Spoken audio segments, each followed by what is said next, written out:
Am I audible to you?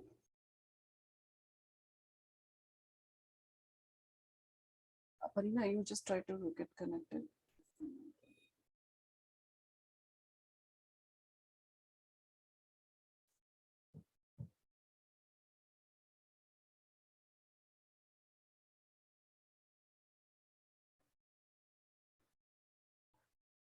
Am I audible to you?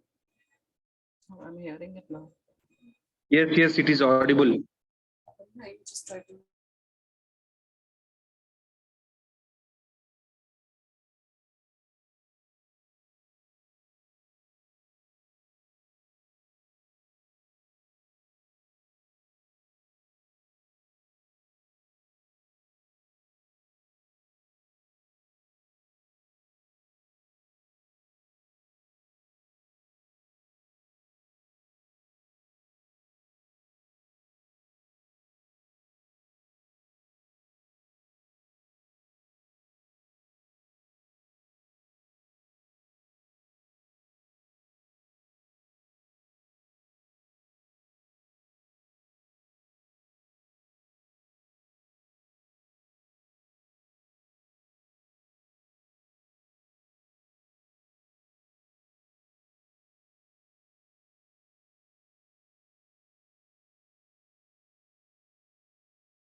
Spurti, am I audible to you? I hope I'm audible to all of you guys. Yes, it is audible. Yes, yes. So we are going to start this session. I request all of you to please mute yourself because we're going to start. I request all of you to please mute yourself. Mute your mics, please. And also I request all of you to turn off your videos as well so that we can have a clear bandwidth.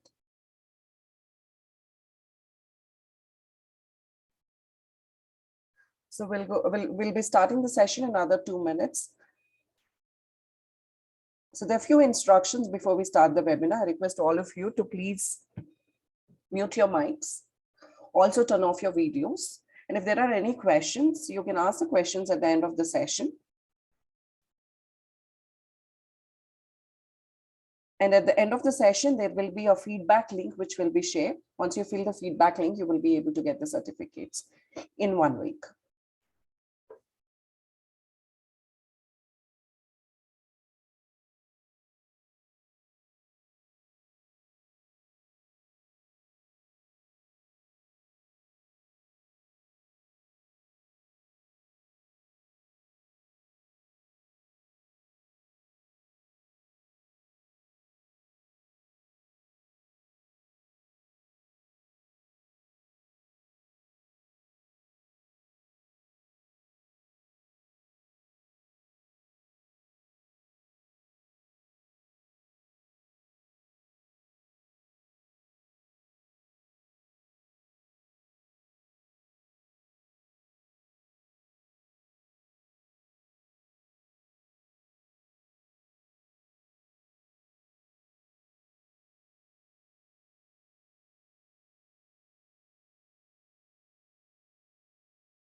I request all the participants to please mute your mics.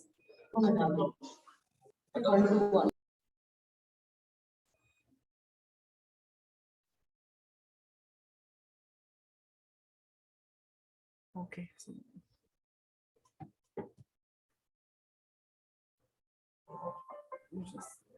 Mute ఇప్పుడు ఉన్నది.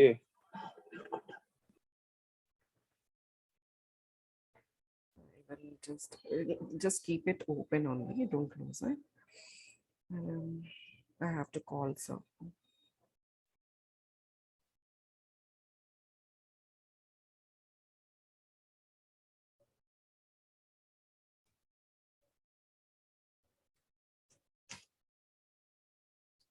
Just tell, don't remove this. Just tell him to join. Say that you're calling from our.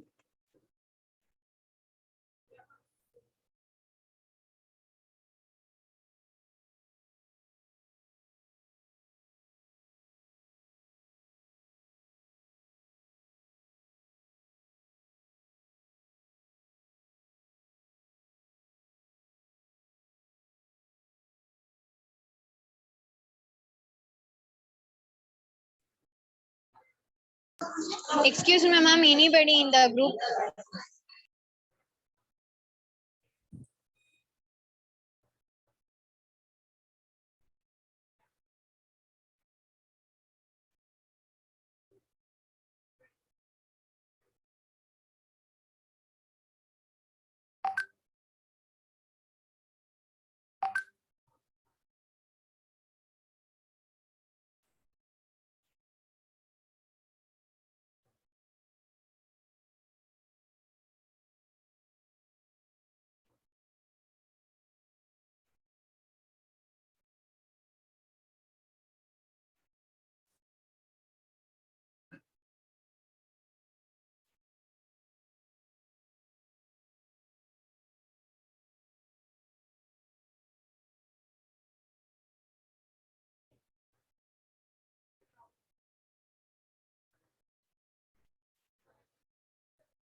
So good morning, sir. Joshi, sir. Am I audible? Yes, you are. Yes, sir. Good morning, sir. Shall we start the session, sir? Yeah, please. Okay. Sir. Good morning to all of you. Good morning to all the participants who have joined us, also the people from different organizations who have joined us. Yes. So yes, this week is like a very energetic week because we are celebrating all over the world World Pharmacist Day. So on this occasion of World Pharmacist Day, and also yesterday we celebrated World Alzheimer's Day. So on this special occasion, we have a special talk by a very eminent personality, Dr.K.Joshi Hanumanthachar, sir, Principal and Professor of Sarada Vilas College of Pharmacy, Mysore. So it's a privilege to have you over here, sir. Yes, so it is my privilege to talk about a few words about sir. I know that I cannot cover so much, but I'll just take up the highlights of your profile, sir. Dr. Hanumanthachar Joshi, Professor and Principal, Sarada Vilas College of Pharmacy, completed his doctorate from Division of Pharma Sciences, Guru Jambeshwar University of Science and Technology, Haryana. His research interests are neurosciences, behavioral psychopharmacology, herbal psychotropics, standardization of phytopharmaceuticals, Alzheimer's and Parkinson's disease. Sir has more than 20 years of experience in teaching and research. He published 20 221 research and review papers in scientific journals and presented at various national and international conferences. A German patent has been granted to him for herbal preparation for management of dementia on 5th 3rd 2022. Also, he filed 4 international patents, German and Australian, and 3 Indian patents, one Indian patent, 1 German patent, and 2 Australian patents have been granted. He received Samshodhana Dikshit Award, Young Scientist Award, Young Investigator Scholarship Award, Travel Grant, Fellowship Awards from National Institute of Health, National Institute of Aging, Alzheimer's Association, USA, Alzheimer's Drug Discovery Foundation, UK, International Brain Research Organization, Geneva. His biography is published in Marcus in the World Eminent Scientists of the World in 2008, 2010, 2012, 2014, and 2016, and International Biographic Center, Cambridge in 2010.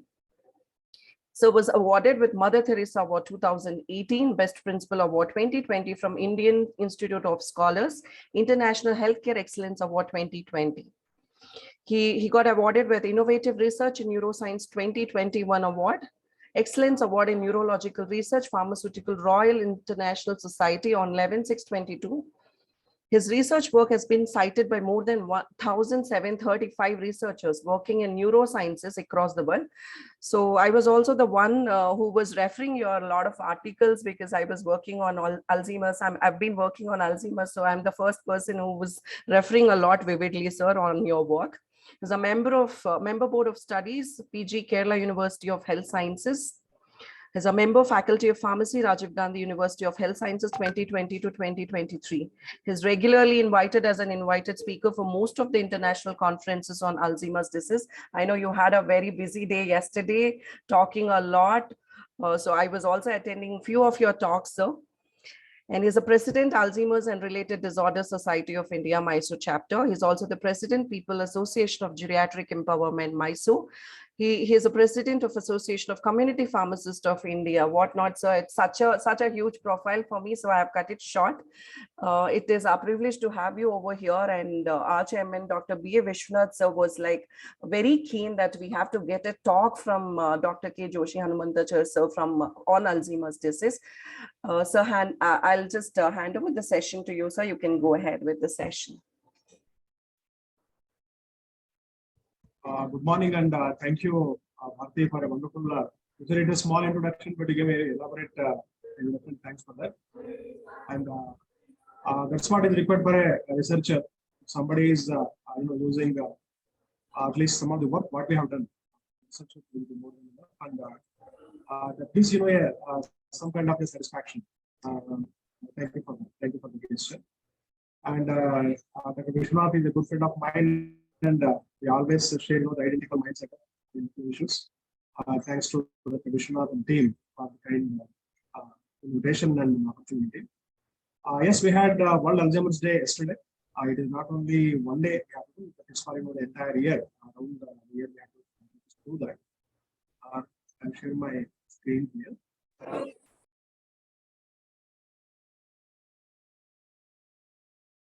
Hope my screen is visible. Yes, sir. Thank you so much.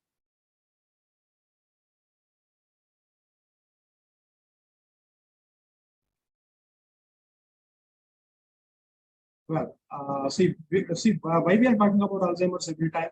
Because there are few issues. As thanks to Bharti for participating in some of the webinars already. Maybe around maybe a 10% of preparation, but I assure you, most of the things will be here in this talk. I understand that many are the students. What is the audience here? Is it PharmD or B.Pharm students, madam? We have both, sir. B.Pharm, PharmD as well. M.Pharm students as well, sir. So that's why. See, when there are so many diseases and there are so many challenges, why are we mainly concentrating on Alzheimer's? It's mainly because we don't have food for it. Of course, like any metabolic disorder, there is no food for it. But there are few, disorders like diabetes or heart diseases. At least there is some kind of the treatment available, and it can be it can very much helpful for the lifestyle of the person. But as far as Alzheimer's is concerned, it's very highly challenging because the entire lifestyle is devastated or damaged. How it is, we'll be understanding one by one. So let me present, my talk that is an unraveling the causes, treatment and management of dementia. And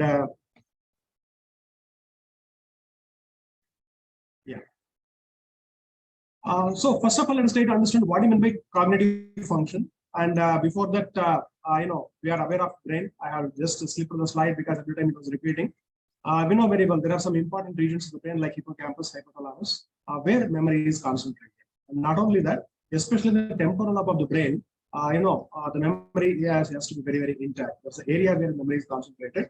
And if there is a damage to the brain due to various issues, it can be, the brain damage because of a fall or an accident, right? Or general neurodegeneration, it leads to complications. So these cognitive disorders are neurodegenerative disorders. Okay. And what will happen in the cognitive disorders? Number one is, the executive function is disturbed, right? Memory is also disturbed. And where the memory is concentrated, I told you, the temporal lobe and as well as the hippocampus in the brain. And the language, right? So the left hemisphere of our brain, where the language, is stored or language is processed, right? That is also disturbed. And the visuospatial also in the place like occipital and as well as parietal, that is also disturbed. And I keep on giving an example. Maybe in the next slide I'll be telling you about it. See what will happen in case of Alzheimer's is, the entire memory is completely gone. Okay, gone in the sense it is a neurodegenerative disorders. And what will happen in neurodegeneration? Number one, we are aware because both Form D and B Form students are here. Normally there are three terms, in our health sciences. One is, the generation, regeneration, and as well as the degeneration, isn't it? What is generation? Growing new cells. What is regeneration? When a cell is dying or decaying, right? And when the lifespan is over, like RBC, isn't it? Red blood corpuscles, what will happen? After 120 days, what will happen? They will die, roughly talking, and then new cells will generate. Okay, so there is a regeneration of the blood cells, like the skin cells also. And what is degeneration? Dying. But the one very important point of the brain cells, nothing but neurons. Once the neurons are dead or once they are degenerated, there is no regrowing of neurons. Okay, so that's why neurodegenerative disorders, especially Alzheimer's, are highly challenging because it's very difficult to treat these kind of symptoms. Now, what is dementia? Right? We are keeping on talking about dementia. Right? We have been seeing so many movies about it. Right? And we also say that there is no proper remedy for it. Only for the sake of my students here, let us understand two terms here. What is amnesia? Right? Amnesia is a reversible loss of memory. Right? For example, a Form D student studying few structures like paracetamol, acetaminophen, which is the easy structure we can easily remember. But if you look to go for a complex structure, they keep on practicing for some time, and after some time they will forget, isn't it? It normally happens with anyone. It was happening with us also, right? And after some time, what will happen when they start understanding, the parts and all? Maybe some, the function group was missing, but after some time we recollect it. It is called as the amnesia, right? So amnesia is a reversible loss of memory. Or if you put into the lifestyle of a person, for example, in the morning you are getting up, right? And you want to come out of your the house or room, right? You'll start searching, for your for example, the bike keys and all. You'll be searching everywhere. You will start searching everywhere. Then you start passing on messages to your parents, right? And they will start shouting in the end. But finally, you come to know that this is no packet, isn't it? It happens, isn't it? So this is called as the amnesia, which is common in the people. But if these episodes are again and again, if you are losing the key every day, isn't it? If you are having the same problem every day, then it's a problem. So we have to be very, very careful about it. There is something called as mild cognitive impairment, which has to be properly checked in the younger age also. Okay. And what is dementia? Dementia is irreversible loss of memory. What is irreversible? For example, once something is forgotten, the entire thing is gone. Okay. Say for example, I keep on giving an example. Let us think, our brain is a white paper. Let us think let us assume like that. So on that white paper, you are writing something in a pencil. Okay. When you write something with pencil, right? And when you're writing there, there's nothing but memory, right? Let us think it is memory, right? And if you are erasing, what will happen? You will take the white paper, you have written within a pencil, you will take an eraser and you will erase everything. So what will happen? Same thing will happen in the brain with the dementia. It is as if somebody is erasing, the contents of the brain. The meaning is there is no memory. And let us think what will happen if there is no memory, right? So, for example, I don't remember the structure of cyanocobalamin or maybe some other structure, atropine and all. Nothing happens, right? After you qualify, after once you get your certificate and degree, you can always refer, right? And then you can recollect once again. But if you don't remember your name only, isn't it? If you don't remember, or the face of your wife or the face of your husband, right? And your house itself, then what will be the condition of the patient? This is what happens in dementia of Alzheimer, right? See, the entire memory is gone, and the person cannot lead a happy life. Okay, and that's why we always call it as we are our memories. I repeat once again, we are our memories. Whatever we are, it is mainly because of the memory. Okay, if you don't have memory, there is no life. Okay, then there can be a question. The question is whether all memory is gone. No, the beautiful point of the brain is if the almost entire memory is gone, but something will be stored in the brain. For example, the first gift of your parents, right, or the first clap from your father, or maybe nowadays nobody is waiting, but it normally remembers remembered in the brain. Or procedural, there are some memories will be intact. So this is what happens in case of dementia, and it interferes with social and the occupational function, decline from a previous level, and not explain delirium and major psychiatric disease as well as dementia. And what is mild cognitive impairment? Cognitive decline is abnormal.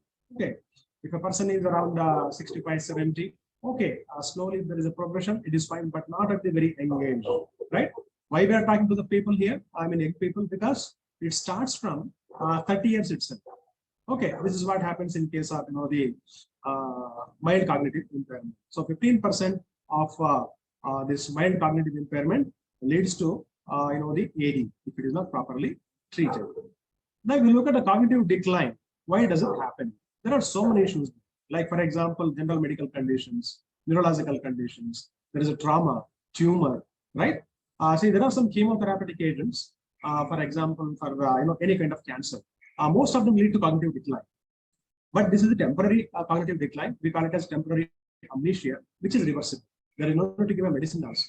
But sometimes what will happen, it leads to a complication that we have to understand. And normally, hepatic renal damages and thyroid issues, right, leads to cognitive decline. It is even found in the children also. But especially in the elder age, it is a cause of concern. And what are the very serious issues here? One is depression, right? Depression is one of the very, very important symptoms which leads to dementia also. Cognitive decline is also there. And it happens with people who are normally alone, or it is normally found in people with dementia. So dementia patient will be definitely having depression and delirium. There will be so many causes for it, and drug induced, isn't it? So taking ourselves by consuming a lot of alcohol, right? Smoking, all this leads to drug induced amnesia. For example, when we do some research in our laboratory, what we do, we take mice and then we induce amnesia. The meaning is we create amnesia by giving alcohol. Some percentage of alcohol is given to the animal, and after some time what will happen? Neurodegeneration takes place and the animal will become amnesic. Okay, so this is a model which is used for reducing amnesia. So alcohol is one of the culprit here. And there are different types of dementia, and some people may ask, what is Alzheimer? Alzheimer is a type of dementia. Okay, and there are different types of dementia like vascular dementia, levoid dementia, right? And frontotemporal dementia. Why we keep on talking and why we stress on Alzheimer? Because 63 to 64% of dementia are of Alzheimer. And why the Alzheimer? It was coined by a doctor called Alzheimer almost 100 years ago. What are these dementia? As I was telling you, right? AD is maximum. That's why we give a lot of stress on that. Others are vascular, mixed LBD, FTD, PDD, and other dementias where the cause is not known, right? And AD is affecting the people major, and it's a very common neurodegenerative disease. And prevalence doubles after every years, 50% more than 85. But now the question is, after 85 is fine, there is no problem. You can think like that, but it starts with even people 38 also. We have some case reports where people with 38 years also have been found to have dementia from Noida in India. So we have to be careful about it. And this is what happens in case of normal and Alzheimer. I hope we can see the slide here. See, for example, normal. Let us take an example of the fresh orange. I keep on giving this example. See, the orange is fresh, right? The pulp is fresh, the cells are fresh. Okay, but what will happen in case of Alzheimer? You can see here, when you keep that orange in the open air for a longer time, what will happen? It will start shrinking. It will spoil, isn't it? And what I mean by shrinking? The shrinking is because of the death of the cells, right, or degeneration of the cells. The same thing happens in the brain as the age progresses. Okay, I'm talking about the brain age, not the body age, right? Some people may be very fit, right? But the brain will be always challenging, isn't it? So this is what happens in case of Alzheimer. The brain starts shrinking. Hippocampus starts shrinking, hypothalamus starts shrinking, cortex is also shrinking, ventricles are enlarged, right? So this is what happens in case of Alzheimer. And this is, you can see the normal and Alzheimer. I'll give 1 or 2 minutes here. So this is normal, and you can see it is Alzheimer, right? There are no, the matter here. It has already started decaying, right? And this is what happens in case of the Alzheimer. The memory is gone. They are not able to remember very small points, which leads to a lot of complication.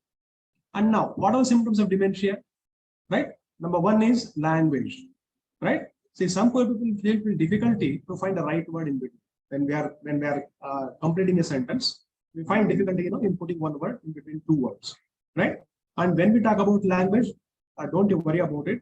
Absolutely, it is not English, because English is a foreign language.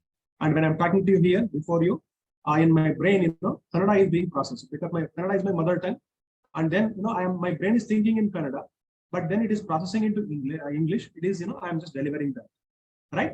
So if you are finding difficulty in English, it's not a big problem at all. But if at all we are finding difficulty in the mother tongue itself, then it is the cause of cancer. Okay. And next one is difficulty in naming the objects, right? See, we have a test called as mini mental state examination, which I keep on doing, right? Anybody can do that also with a small training. In Mysore also we do that, especially the pharmacy students. They go to different places, localities in the city, and they conduct this test to identify whether the memory is intact in the person.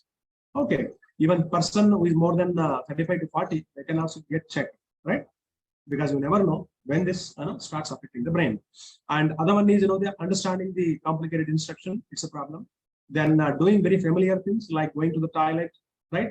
And then getting fresh, right, themselves, and coming out without coming out without even properly cleaning. That happens. Okay, driving and banking is a big issue. It's really a very major issue there. And then cooking, cleaning, and laundry. I told you, bathing and dressing is always really a cause of cancer. And what are the other things, right, which leads to memory trouble? Number 1 is the medical illness. Recent medical illness. I told you some drugs can cause amnesia, right? On the longer run, they can also cause dementia. Maybe in one slide I'll be trying to tell you about it. And the changes between sleepy and agitation. Then there is a depression also among the people. Then sad mood, decreased initiative, and due to some medical conditions also. There is some vitamin deficiency. It also leads to dementia. So a person has to be careful about it. Okay, that's what happens. And what can be done? Vitamins can be replenished. And sleep apnea is also one of the major issue in case of Alzheimer. And when we talk about medications, we should understand few things. Those drugs which can cause cognitive impairment, and at the same time, drugs which can helpful in the cognition impairment. Number 1, let us try to understand whether drugs can cause dementia. There are few drugs. I think you'll be knowing about a small term, drug-induced disease, right? There are some drugs which are, if they are taken for a longer time, what will happen? They will cause a disease, right? See, one example, we have antihistamines like we have chlorpheniramine maleate, then we have cetirizine, we have levocetirizine. If you are using for a very longer period, what will happen? They lead to memory loss. Okay, and we have to think about the drugs which can treat memory loss. We have acetylcholinesterase inhibitors, right? Since pharmacy students are there, you must be knowing, what do you mean by cholinergic drugs? Okay, so acetylcholine is one of the neurotransmitters in the brain. Apart from there are other various neurotransmitters, acetylcholine is very critical for maintenance of memory in the brain. Okay, and if the acetylcholine concentration is not optimum, what will happen? The memory is destroyed, right? Memory cannot be there in the brain for a very longer time. Okay, and we have drugs in the market. I'll be telling you in the next slides. But we have to understand one thing. we have got acetylcholinesterase inhibitors like donepezil, ribostigmine, galantamine. But the main problem is because since you're pharmacy students, you know very well, these cholinergic drugs, what they will do, they will inhibit the enzyme called as acetylcholinesterase, isn't it? And what will happen if it is inhibited? Acetylcholine will be more in the brain. Okay, and this will lead to cholinergic toxicity, isn't it? Any cholinergic drug, if it is given for a longer period, what will happen? It will cause cholinergic toxicity, and especially the MPharm students, if you have done the experiments in your laboratory, you would have observed that. What will happen? The people cannot control their maturation. They cannot control the urine, and they will pass, the stools in the bed itself, right? Number one, the person is already in trouble. There is no memory, right? And the person is also passing the stools and urine in the bed itself. It's really a cause of concern and highly challenging for the patient caregiver also, right? And then next, the drugs which can treat the symptoms, right? So we have donepezil, that's nothing but the IACH inhibitor, which can treat the symptom and can prevent vascular dementia. We have to plan it, and it is possible through some other means, but not mainly with the drugs. Okay, and the drugs which can cause cognitive impairment, being pharmacy people must be aware, and these drugs must be used very sparingly, because nowadays all our Google doctors and Google experts, right? As for a small thing, they will go to Google and they will write cold, right? They don't even think whether it is a viral cold or allergic cold, isn't it? I think pharmacy people knows very well. Cold is called chronic obstructive lung disease, isn't it? So there are two types of cold we know very well. One is allergic cold, for which we can give some kind of antihistamines, maybe monoclonal sodium with levocetirizine. 2 days it is gone. Okay, but what about the viral cold? Viral cold is because of the virus, right? At least for 7 days, it will not be possible to treat it. There is no need to start using the antihistamines, which should be stopped. Sedatives, right now we have benzodiazepine agonists like diazepam, lorazepam, clonazepam, which are normally called as sleeping tablets. People use sleeping tablets without concern. And more than that, in the elderly individual, the person may be diabetic, the person may be hypertensive, isn't it? So because these are very good friends, diabetes and as well as the hypertension, they cannot live without each other, right? One day or the other, they want to come together. But when these drugs are used, what will happen? There will be problem with sleeping in case of the elderly individuals. And what the physician will do? The main problem in India is, we go to different doctors for different diseases, isn't it? I am not saying that it is wrong, but we don't share with the doctor, and the doctor also doesn't keep the records, in his custody, and he doesn't remember, what drug he has given in the previous time, right? They don't store the files or anything, or even many patients also don't carry the files along with them. They're just rushing into the doctor's clinic and they start talking. And sedatives are given, and diazepam also causes dementia. Antidepressants, analgesics, very well. I told you, Google doctors, right? Everyone start using analgesic for a small headache, right? A person has not taken food from morning to evening because of a busy schedule and all. There is a headache, they start using, the analgesic. They know very well it is because of hypoglycemia. What can be done? Sugar can be taken, isn't it? Some rest can be taken. Then it will be automatically fine. But without that, simply taking paracetamol, other drugs, it will lead to a lot of complication. Antiepileptics and digoxin, cimetidine, and lithium. Right? Digoxin is normally given in the people who have got some issues with the heart, isn't it? Which is very common. So this also leads to cognitive impairment. At the same time, we have a ray of hope, that is treating the disease by using cholinergic, right? And I already mentioned about it. Estrogens, yes, it plays an important role. And there is therapy called estrogen therapy, hormonal replacement therapy, which is also widely being used. Vitamin E and selenium. They have been found to be useful, for treating. And what is the symptom? See, I told you, right? There is no remedy for it. There is no cure for it, first of all, for Alzheimer. Absolutely, there is no cure, only symptomatic treatment. But how is the treatment? We have to treat the family, not the individual, because the individual is already in his own world. Lucky man, right? He has forgotten everything. He's like a small child. Okay. The child of 1 or 2 years, right? See, the child is very simple. It will enjoy, it will laugh, isn't it? It will see a movie, it will complain, it will cry, isn't it? But the problem is in the family, right? See, the family caregivers, they don't understand what is Alzheimer, what's the problems happening. They start fighting with each other. They start fighting with the patient. They don't understand, the mood swings of the patient. That's why we have to treat the family. Means We have to make an awareness among the people about the Alzheimer's and dementia. That's what we are trying to do. Especially the month of September is called as World Alzheimer's Month, and yesterday, that is September 21, was World Alzheimer's Day. Because there is no drug to cure, isn't it? People are not aware of the disease, and being people in health sciences, we can definitely tell the people to be aware of dementia, and by treating treating the family. And the other one is non-pharmacological.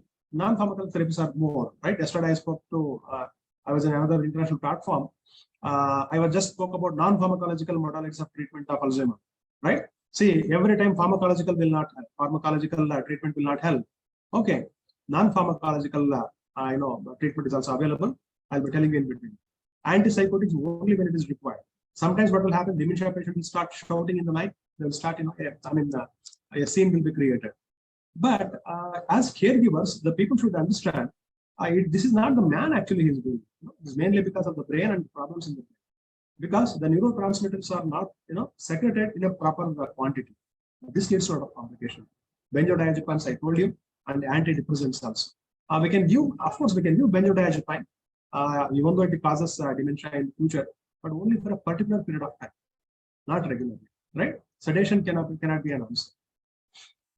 And what are the risk factors? Number one is the age. As the age progresses, the risk starts. The brain starts shrinking, right? The neuron starts dying, right? I told you in the beginning only. Earlier we used to understand, when we started our research almost 20 years ago. And what we were doing, we were writing that, after 2050, 2025, the number will become 5 million in the country. But now it is already 6.7 million in the country, right? And in future also it will increase because we have completely changed our lifestyle, right? They are dependent on various gadgets. We don't remember. We don't give a lot of we don't use the brain properly. Reading has stopped, isn't it? So this leads to complication. Studying does not mean only our curriculum. Okay, I'm talking about novels, or it can be some books, right? Which can give some boost in the brain also. And mild cognitive impairment is a risk factor, right? Of course, there is a APOE, the genetical factor is also there. Familial factor, vascular risk, diabetes, heart disease will be very, very common, right? See, according to statistics, by 2050, 50% of Indian population will be diabetic, and it is going to be the diabetic capital of the world. We keep on listening, isn't it? So this is what happens in case of the AD. It's a very it's a very important risk factor. Other one is low education and physical and social activity, right? See, nowadays, education is directly proportional to loneliness, right? Or education is directly proportional to the lesser social activity. And when I talk about social activity, it is not on YouTube or Facebook or WhatsApp and all. Nowadays, everyone has to use WhatsApp and everything, but it is very. So this activity has to be offline. I'm repeating it should be offline. We have to meet people, we have to talk to the people, then it will be fine. And females, right? Female because they can survive more, right? So there is a possibility of getting the risk factor. And this is about the mild and moderate Alzheimer's disease. I already mentioned the brain starts shrinking slowly, right? As age progresses, the hippocampus starts shrinking, cortex starts shrinking, and you can see the ventricles are enlarged. And what will happen in severe? If further shrinking takes place, and very, very severe enlarged ventricles. You can compare it in both of the figures. Okay. And what are the clinical features, right? And memory loss is there, loss of orientation, and there is a complete cognitive decline, right? And this is what happens in case of these are the clinical factors. And behavioral and psychology, depression is found in the dementia patients, anxiety is found. That's why we keep on talking roughly sometime. Okay, irritability, right? Normally aged people get irritated very, very quickly, isn't it? What is the reason? The reason is the neurotransmitters. But what about the younger people? So nowadays, the younger people also become they get irritated very, very quickly, very easily. For every small thing, they get angry, isn't it? So young people should not be so quickly get angry, isn't it? So that's the meaning. Hostility, okay, apathy in case of the aged individuals. Delusions, hallucinations are normally found, and sleep-wake changes, right? They can, if you have seen, if you have any elderly person at home, their sleep is very short. They get up very quickly. Then they cannot go to sleep very quickly also. Sunburning and agitation. Agitation is one of the major issue in case of the patients. It is mainly attributed to the changes in the neurotransmitter levels in the brain. Okay, and this I'll skip. Okay, we'll not go into much aspects of different types of dementia. Okay, yeah.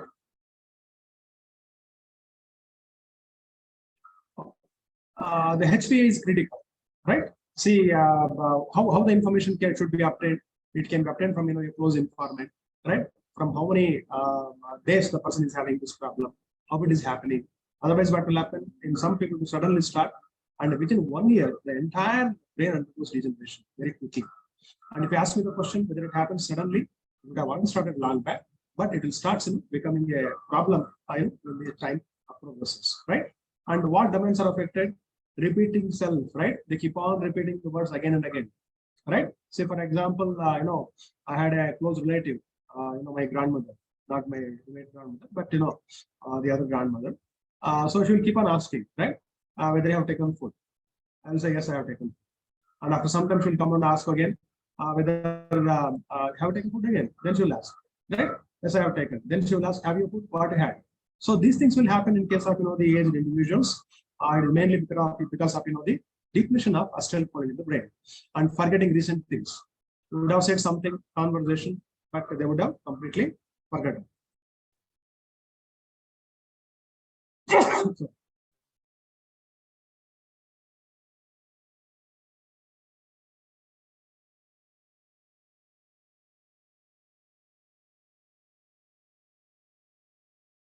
Sorry for that. And associated symptoms like the headache, trouble with vision, speech, strength, coordination, and gait. These are some of the age-related problems. It also leads to that. And change in the personality. The person was very good, very friendly, but suddenly the personality has changed, right? The person is becoming irritated. The person is becoming hostile, right? And judgment and behavior. Okay, I remember just 2 years back. Just time of after COVID, we had one senior person near our house. He was very friendly. He used to work together, and after some time he stopped coming with us, and then he will go alone. He will stand in a corner and he will tell everyone hello for a while. And if a known person is there, it's fine. But every time, sometimes what will happen? He will talking to the strangers and he will say, "Hi, how are you?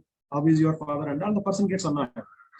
And first of all, it was funny. Then when we checked, then we came to know that this person is having, already developing dementia, and he wants to, mask it, right? And that's why he starts speaking to people as if his memory is intact. So these things can happen in case of the people. So behavior is a cause of concern, and the other things I've already told you, right? The finances is in trouble.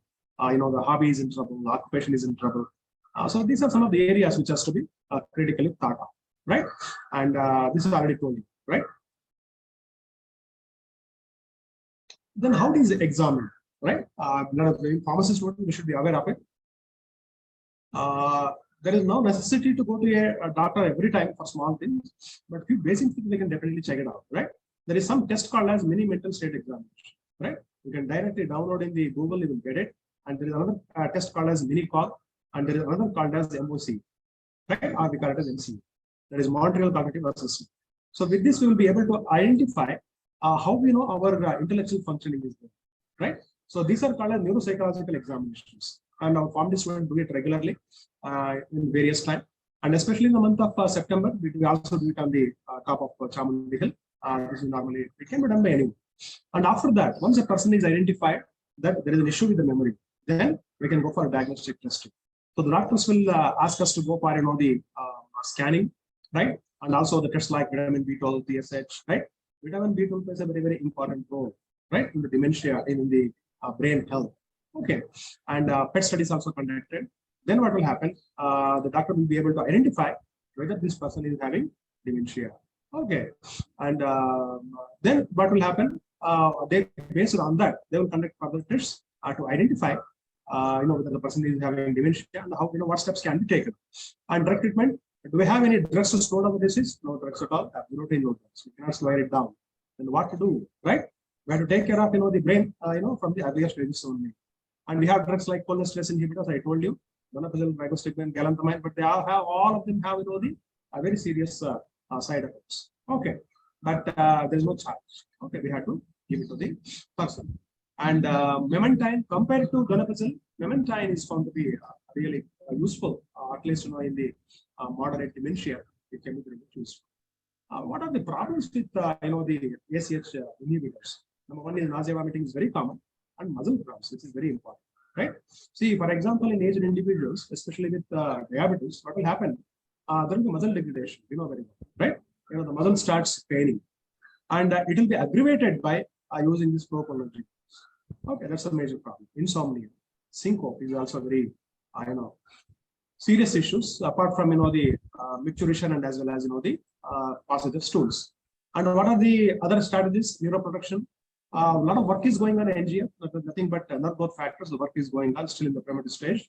And estrogen replacement therapy is already been found to be very much useful. Antioxidants like vitamin E, ginkgo biloba, right, which is a plant extract, they are found to be useful. Nowadays, a lot of products are available on ginkgo. Then statins. Statins play an important role in the in dementia. Of course, they have a lot of side effects, but when you talk about the brain, the statins can be useful. And of course, we have nutraceuticals, but not after developing dementia, right? After developing dementia, it can be helpful for the body, physically, but we have to start taking nutraceuticals when there is a mild cognitive impairment. How do you do that?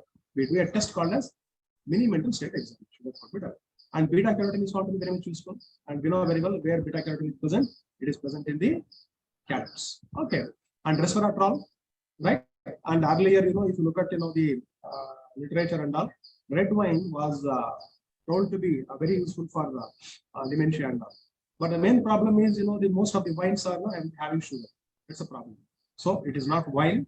It is resveratrol present in the peel of red grapes, right? The peels will be there on the red grapes, right?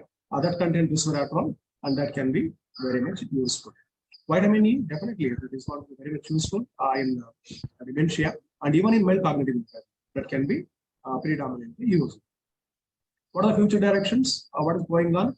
See, that's why pharmacy play a very important role, right? And a lot of work is going on vaccination, right? The idea is to give a vaccination by using amyloid plaques in the brain. I forgot to tell you in between, right? There will be development of beta amyloid plaques in the brain. I know what you mean by, I think I know what you mean by plaques, right? There will be development of beta amyloid plaques in the brain because of neuroinflammation. Okay, so we can use it, for vaccination purpose. We also have work is going on amyloid modulators. Anti-inflammatory drugs are also useful, right? For example, people are already using ecosprin or nothing but aspirin, but it has got its own side effects. Then treatment with statins, yes, it can be very much useful. A lot of work is going on. And what are the take-home points here for the pharmacy people? So behavioral symptoms are common, right? But what's the first line of treatment? It is always non-pharmacology, right? Pharmacology is always in the later part. And we can treat the symptoms as they arise, right? And avoid antipsychotics with LBD. What is LBD? Lewy body disease, right? We have to be very, very careful when a drug is prescribed. Now, when we talk about neuropharmacological, I told you, when the people will be normally feel, whenever we talk about amnesia and all, the people will start thinking that whether I have amnesia, right? Because I keep on forgetting, right?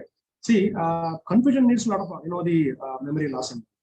I am not referring to that. I am referring to the neuronal degeneration, right? So that's why there is a modality in case of a traditional system of medicine, especially in Ayurveda, right? Any disease, not only Alzheimer's, can be treated by 4 domains. Number 1 is ahara. What is ahara? Food, right? We can always change, the diet, the contents of the food. Something can be removed, something can be added, right? See, there are some food, which can increase the concentration of neurotransmitters in the brain.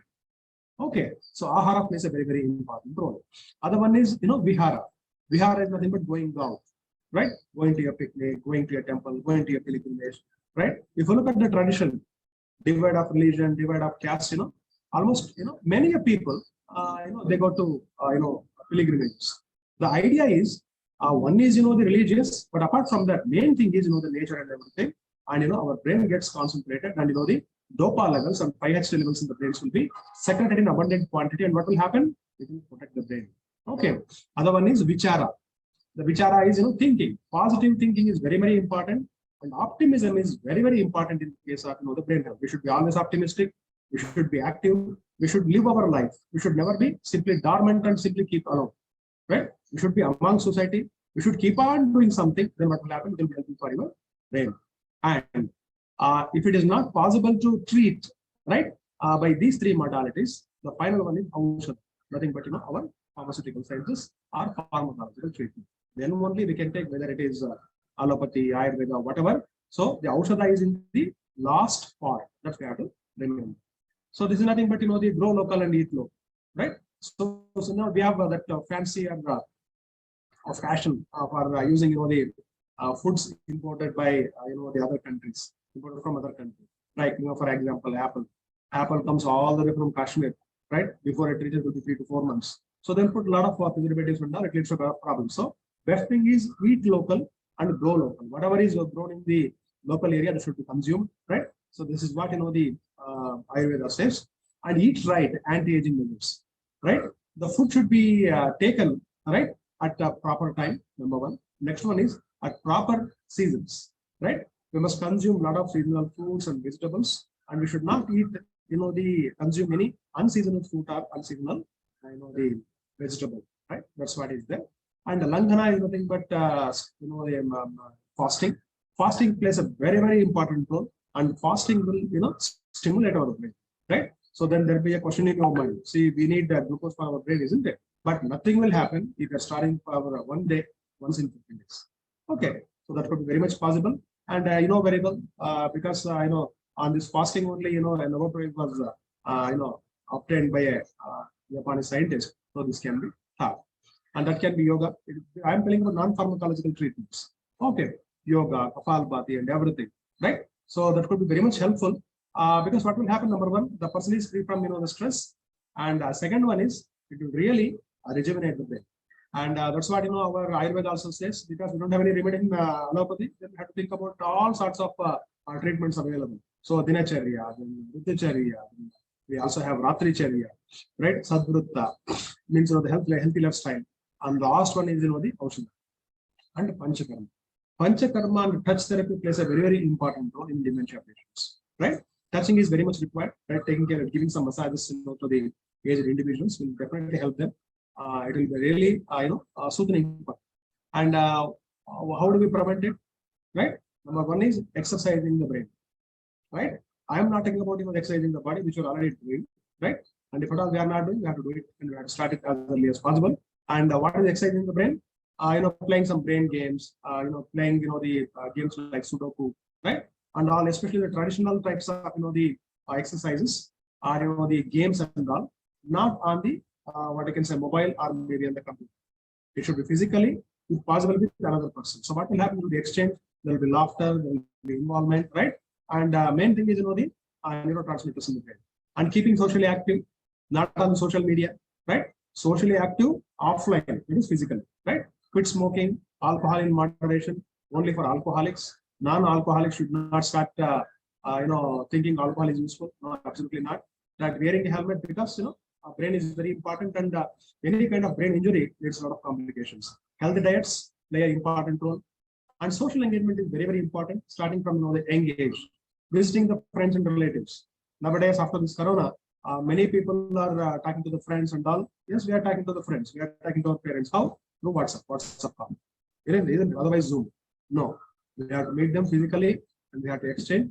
And here I really mentioned, the places like Rajasthan or Kerala. They come back at least once in a week, right? Especially in Kerala, they come at least in Onam. Maybe coming for other festivals also. But what will happen? This is very much required, right? When you go to your parents and you talk to them. And in Mysore, from past 2 years, we have started a small campaign. That is hug your parents, hug your grandparents. Right, and what will happen when you start aging? Aging in the sense when you become little responsible, and what will happen? That won't happen. And what will happen when you hug your parents or grandparents, right, regularly? It increases the neurotransmitter levels in the brain, oxytocin, dopamine. It will be really good for the brain. And joining the clubs like Rotary, Lions Club, whatever it is possible, or Alzheimer's Association, the senior centers, right? we should visit senior centers so that we can talk to them and we can share they can share the problems, and which can be some kind of guidance to us. And volunteering. When you do volunteering, what will happen? There will be some kind of relaxation. And let me tell you, all this is because of the brain only. Whatever we talk, if we laugh, isn't it? If we smile, if we are getting angry, if we are getting irritated, it is not us, right? These are the neurotransmitters in the brain, right? So these are going to play a very, very important role, which can help us to maintain a good mental health. So this is all I wanted to share, and thank you very much for the nice gesture and opportunity. I hope I have not bored anyone, and if at all there are some few questions, I can take it up. Thank you so much.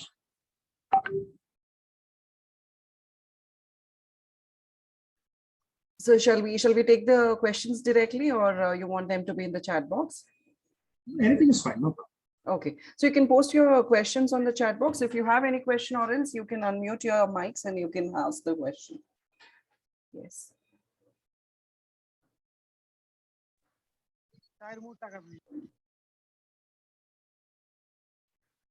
You can ask any question, even though it is very simple also, no problem.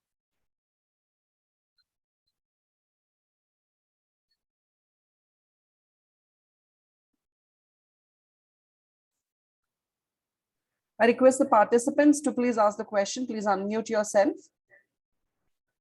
Unmute your mics and you can ask the questions.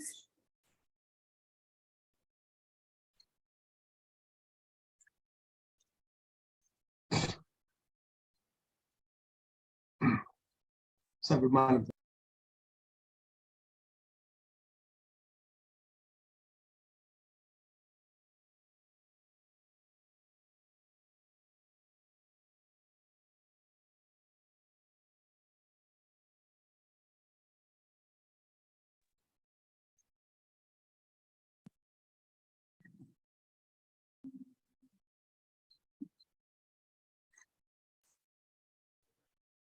Yes, any questions? We'll just wait for a minute. Otherwise, we will wind up the session.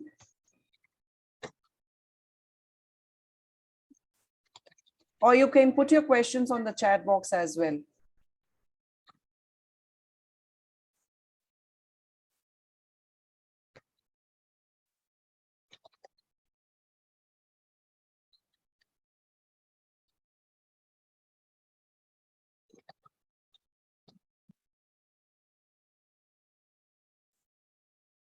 So I have a question, sir. Shall I go ahead and ask the question? Please. Yes, sir. So is there any suitable model that you suggest? Yes, you can work on these animals for Alzheimer's disease. Are you talking about the preclinical models? Yes. Yeah, there are many. For example, we have there are something called as exoceptive models and interoceptive models. Pharmacology people knowing about it. Especially for exoceptive models for short-term memory, we have elevated plasmid, which is a very small, very easy model to be used. And then for long-term memory, we have passive evidence apparatus, and we also have the Morris water levels, right? So these can be easily employed. There are so many models actually. So for a small work for a PG students, these two models can be very much useful. The animal models, which one you suggest? Because a lot of times, to study Alzheimer's disease, it is very, difficult to go ahead with the rat model or something because it doesn't, a lot of people say it doesn't resemble the human brain and all. So in case of animal models, which one you suggest? No, see, actually, we don't have an exact model for Alzheimer's. Okay, it can be done only with the human. And especially in the pharmaceutical sector, directly we cannot do it with the human. If at all we are using any drugs. So, okay, so these are the amnesic syndromes, and there are some genetical models also available, but they are very costly, like Lurcher mice, right? So in that mice, the genes are modified in such a way that they have got dementia. That is a little they are little costly models, but it can be adopted. And then otherwise, what we can do, I told about exoceptive. The interoceptive models are, they are not very costly. Actual animal studies are concerned. And you said that they don't resemble the brain. No, they resemble because if you look at the etiology, there is neurodegeneration in the brain in case of human also, and as well as the animals also. So as far as intussusceptive models are concerned, we can give diazepam, we can inject diazepam to the animal for inducing amnesia. And we can also induce amnesia by giving beta-malate flakes, right? Beta-malate flakes can be directly injected into the brain of the animals. Only thing is you need to have some kind of expertise in that, and we can have a training on it. So we have to give we can induce it by giving intracerebroventricular injection. That is possible. So there are various models available. Ethanol-induced amnesia is also.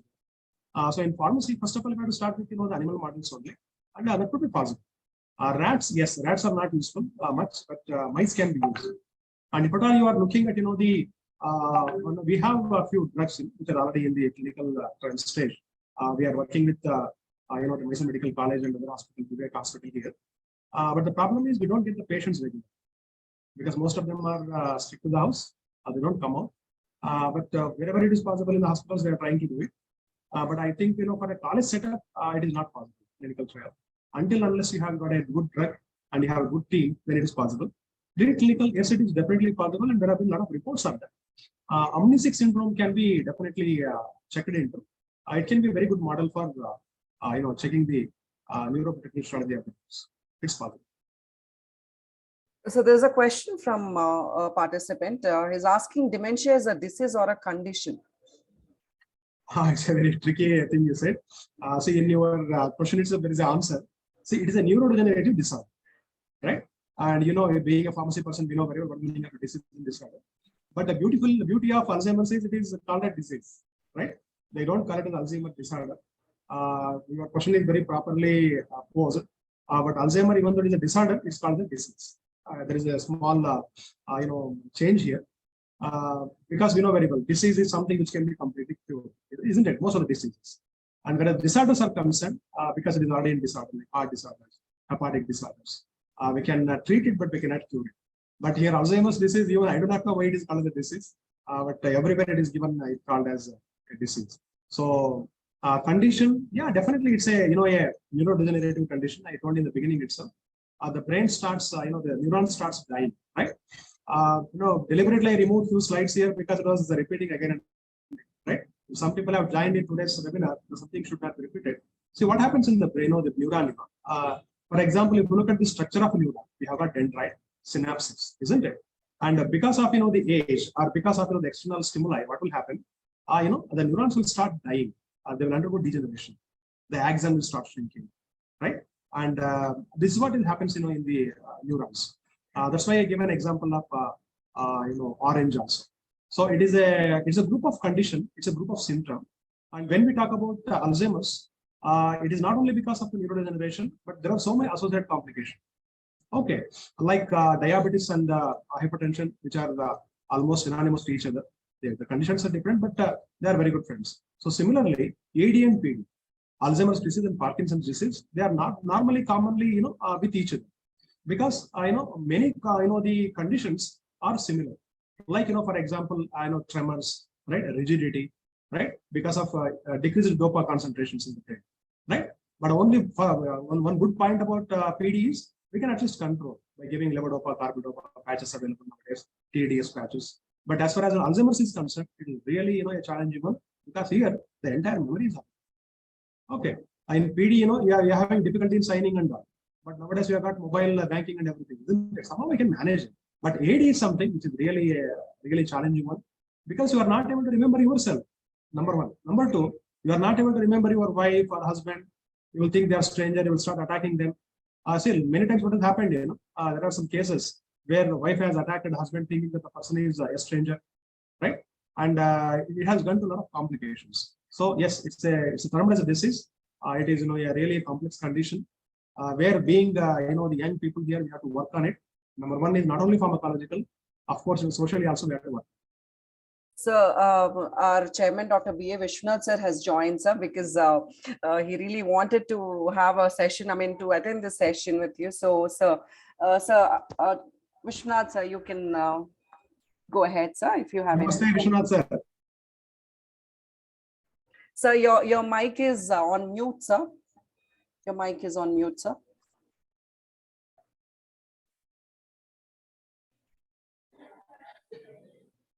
Namaste, Dr. Joshi sir. Namaskaram. Namaskara. I'm extremely happy and delighted to have you on this webinar. When Bharti was asking, sir, for Alzheimer's, we have to invite someone for a lecture in our college, and I was telling her, I know the best person in the country, that is Dr. Joshi, and you contact him if he is free, or else he'll suggest someone.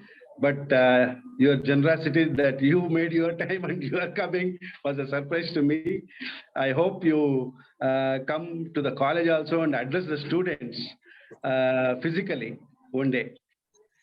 It is always a pleasure to meet college sir and meet and everyone.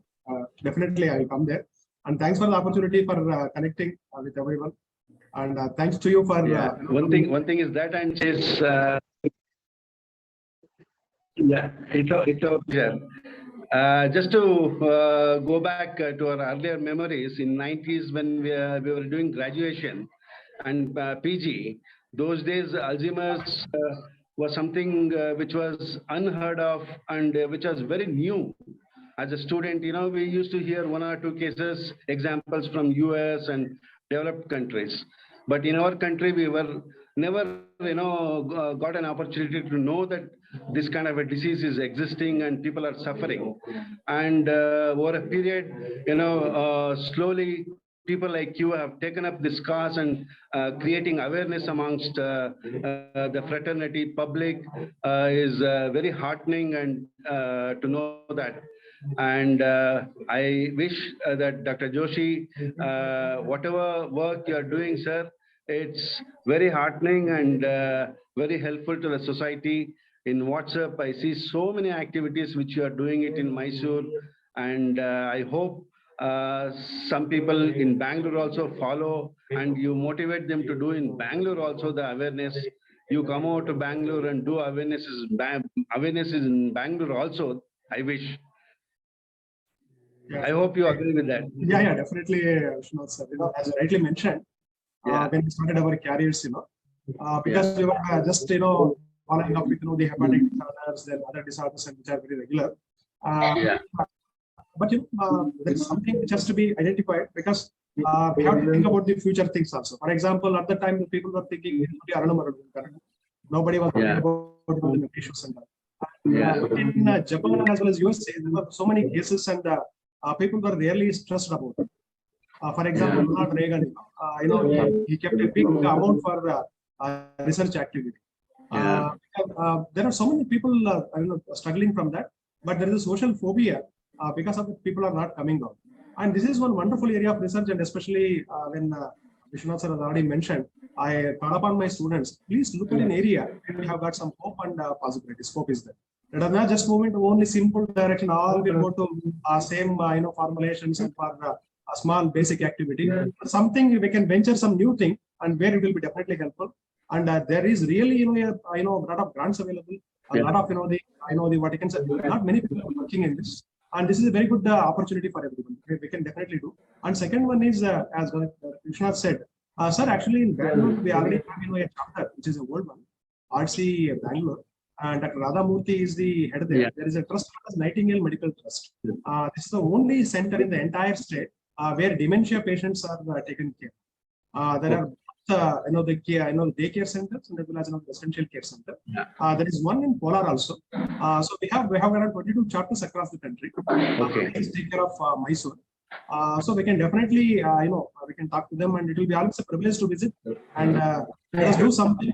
And let me congratulate first of all your institution for taking up this class. People do not think about, people are not aware of what right.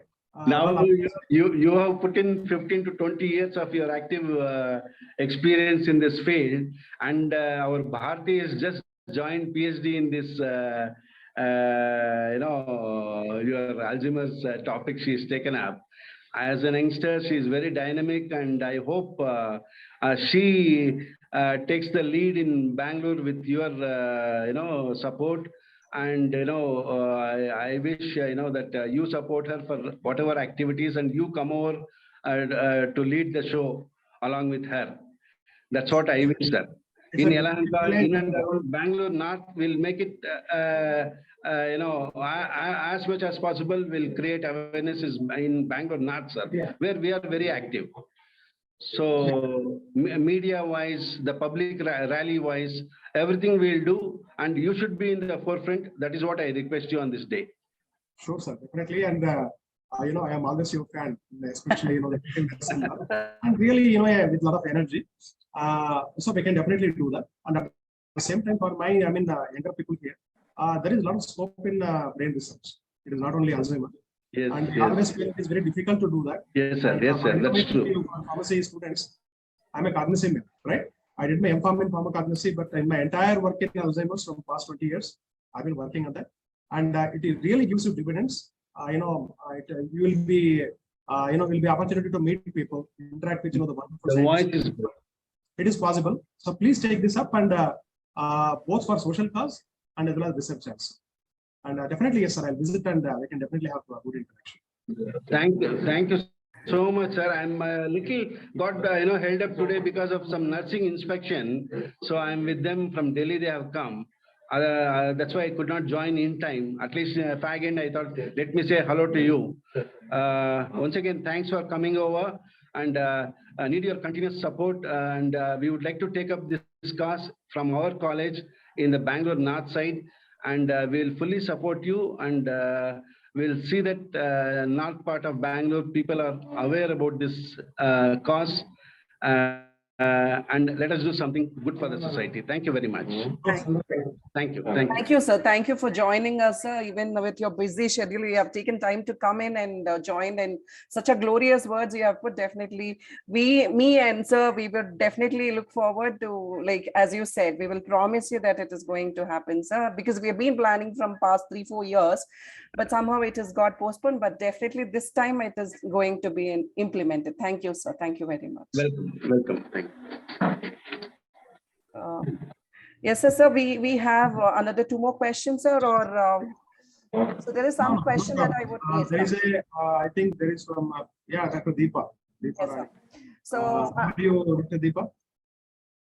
so ma'am is asking like whether any clinical survey has been done. If done, Yeah, very good morning. You can shoot the question directly. Yes, sir. So it was very nice session, sir. We have enjoyed your talk. And so I would like to know whether you have done any survey on the Alzheimer's patients in Karnataka. No, we have done it in Mysore. We have an organization called as AISH, All India Institute of Speech and Hearing, and along with Mysore Medical College. We have done a prevalence and incidence of Alzheimer's disease in the city, Mysore, entire district of Mysore. And Bangalore we tried, but there was no much cooperation. And but then I came to know that many elderly people have already left Bangalore. Either they are in Harvard, they are in Mysore, or their native places, because it's a big conglomerate now. No, we have not done it in Bangalore. We have done it in Mysore, and one we had done it in Harvard very long time back when I was working there. But you can take it up. It is possible. We will be able to help you out in that. Only thing is we need to reach the people, and we should not do any online stuff. We should go there and we should do it, and we can take help of a psychiatrist also along with us. The person need not visit the place, but they can directly support us. We have definitely done it, and we have found we came to know that around 2,800 and something. The patients are in Mysore itself. People always felt the number is very less in Mysore, but the number is increasing. And let me tell you, this is the old day, which we had done it in 2018. After the 2019 we tried, but we did not continue. And then the COVID came. This year we are again starting. We had very less funds for that, but we are doing it. And the pharmacist ones are doing a very important work here, and it's an exposure for them. So we are doing it. Yes, sir. And how you will treat, sir, if suppose the person is having Alzheimer's, along with that any of the psychosis disease, for example, it may be a schizophrenia or a depression. So how you are going to treat both together, sir? Whether any patient you have recognized like that, sir? No, see, actually, I am a pharmacist. We don't treat directly them, but what we do actually, before that, psychosis, schizophrenia, and all, I had given one slide in the beginning, and all of them are they're associated complications. If not exactly schizophrenia, even psychosis, right? These are always along with dementia, which are normally formed. And we have few drugs for schizophrenia, but of course, there is no complete cure for it. They are associated. So Alzheimer, we should not think it's only one disease. It is a group of diseases. So we have to plan in such a way, and we have to plan it. And unfortunately, we have only 2 drugs in the market. I told you in the beginning itself, donepezil, ribociclib, galantamine. These are already when it is found that the person is already demented. Otherwise, neuroprotective strategies we have, and for mild cognitive impairment, we can do other medicines also. That is one answer I wanted to give you. And what is the second question? Second was how do we treat? Yeah, how do we? See, for example, treatment. No, there are only these drugs. But how do we treat? We can do, as pharmacy people, what you can do, I'll tell you. See, patient is in his own world. The person is already having dementia. The doctors will take care. The only thing is we can give them some kind of tips, but they won't understand. But here we have to, take care of the patient caregivers. If you are able to train the patient caregiver, if you are able to, help the patient caregiver understand the problem and how the food should be given, how the medicine should be given, and what are the problems they can expect, what will happen? It will directly impact on the patient. Right? Simple example I will tell you. Just 2 days before also I had mentioned that. See, we had a very good friend. I have a very good friend here. She is a psychiatrist, a very senior doctor. But you never know what will happen to someone. You can talk to the people outside, but inside the family, it is always a challenge. Her father became demented just last year. He passed away. He was a very learned man. Right? He was a very good officer, and he was very fond of his financial discipline and all. What he will do, he will take a check, he will write, he will put his signature, and then he will put it in the bank. And he's already dementia patient. He don't remember his signature at all. And number 2, when he writes a check, he will not even write, for in favor of whom. Then he will start fighting with the bank, and the bank people will also reciprocate it. And it was happening regularly. And if the daughters takes the checkbooks, then he will start shouting, and he thinks that somebody is carrying away their property and everything. It was a big problem for 2 to 3 years. Then we sat here. We have an association called as RC. I must be knowing. Another one, we also have another organization. It comes PAGE. The PAGE is nothing but People's Association for Geriatric Empowerment. It is for all aged people. So we sat together, and then we had a discussion. What is to be done? Then we decided we will request the bank people to issue 1 or 2, the checkbooks, right? And they will officially note in their bank that this has been given to the person, but they should not be honored. They can reject it. But when this person go to the bank, when he gives a check, the people will take the check. They will say, "Thank you, sir. We have received your check. We are not having cash today. It will be sent to your home." Then this person is very happy. He will go home nicely, and he is very common too. So this is what small effort we could do. So this can be possible done by many people, especially pharmacy people. We can definitely do that could be possible. So non-pharmacological, we can definitely we can play an important role. And main thing is awareness and advocacy. We have to make people aware of all these problems, and of course, pharmacological, whatever they do, we can tell. So this is the different models of treatment. So any enzymatic therapy is available, sir? Enzymatic is still in the the planning stage, and I think I've already done a good homework. A lot of works are going on. But enzymatic, we should understand that we are working with the brain. Okay. And we always feel that we are everything, but we are not at all everything, because everything is controlled by neurotransmitter. Whatever our neurotransmitter says, we will do it. It will ask us to smile, we smile. It asks us to shout, we shout. Depends upon external stimuli, internal stimuli. Brain is a wonderful organ, right? So enzymatic studies are happening, but somehow, personally talking, from my whatever little knowledge I have, it's a long way. It's a very, very long way. Instead of going for such kind of thing, we can go for vaccination, number 1. Number 2, neuroprotective strategies. We have to make an awareness among people who are more than 20, and then start taking care from 30 itself. We can at least progress it. But remember, it is going to be a big problem in the future, and there are already instances that this COVID is going to have a very devastating effect on the brain. So we will definitely find more dementia patients. And being pharmacy people, we have got a very good future as well as research is concerned. Thank you so much, sir. Wonderful knowledge you have got, sir. Thanks for sharing that. Yes, sir. That's all with the questions, sir. Yes, sir. So that it's so nice to see you, sir. Thank you very much for giving such a beautiful presentation, which is very interesting with all beautiful slides, with all the beautiful animations that you have done. Really, we all are really impressed, and with those slides, we really got interest into the topic and all. So we thank you very much, sir, for taking your time, and hope, like our chairman said, like definitely we try to create awareness in the northern part of Bangalore. Definitely, I would be in touch with you for that, sir. Thank you. I know that, this whole month you are very busy with this, with the different talks that you're giving. But when I texted you, you have said immediately yes. Keeping our chairman into consideration, also our institution into consideration. We are so honored, sir. It is such a privilege to have a prodigious scientist with us and talking great things about Alzheimer's disease. Thank you, sir. Thank you very much. I also thank our chairman, Dr.B.A. Vishwanath, sir, for continuous support, because he's the first one who said that you have to get this person who is really excellent, and definitely your webinar has sabotaged a lot of doubts on Alzheimer's disease. We also thank our management as well as teaching faculty, non-teaching faculty, also really importantly the participants who has cooperated and making this session very, very successful and valuable. Thank you very much, sir. Thank you, Dr. Bharti. Thank you very much for the time. And there is nothing like I'm busy. Only there is a small gesture for society. So we are taking out better and better because of the profession as well as the research area. It's a pleasure to always talk to my friend Dr. Vishwanath, and very nice coordination. And I wish you all the best. Thank you, sir. Thank you. For all the participants, I have shared a link, a feedback link, so that you will get your certificate. So I have already shared in the chat box. You can fill those Google form, and then you will get your certificate within a week. I hope you all have received the link in the chat box.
Okay, I'll wait for other 2 more minutes so that you can fill your Google form, the feedback form, so that you will receive your certificates in a week. I hope all of you have received the feedback link in the chat box. You can check it.